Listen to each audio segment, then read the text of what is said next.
bilang motorista.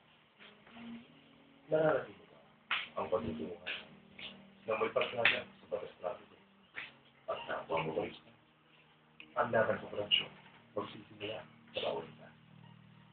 Kahit saan ang sakit ng katawan, ang ikaw dyan, Sunday Orange. May power back formula ng FAT-18 at Benzia. First release capsule, kaya bilis ang ganang sakit. Oh. Yan ang mabilis.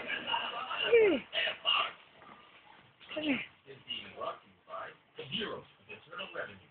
Nice to do. The Residential Anti-Tax Commission. Good, the gun.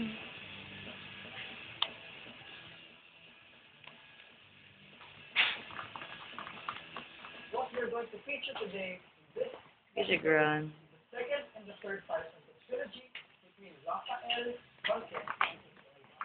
But let me give you a background of the first part, which actually tells us the whole trilogy. Marquez went up to 120 No. No. No.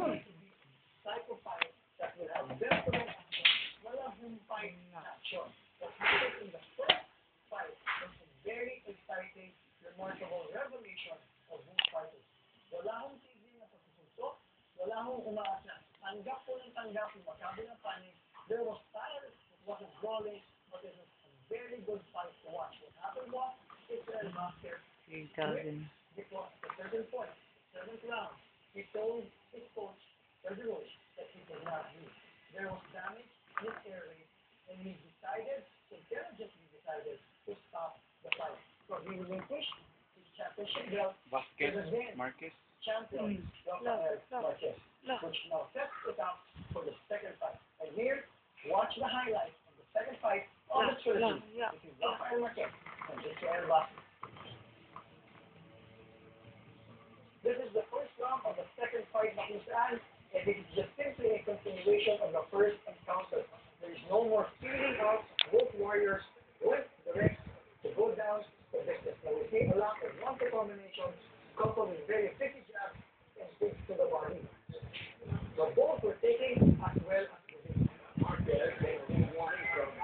In the second round, Vasquez obviously won the exact revenge against Marquez as he was connecting better with left uppercut and hooks. While Marquez was attempting to match every punch that Vasquez was throwing. Now in this third round, Vasquez steps up and tags Marquez early in the round and attempts to finish. But as this fight goes on, in this round, Marquez comes back with his own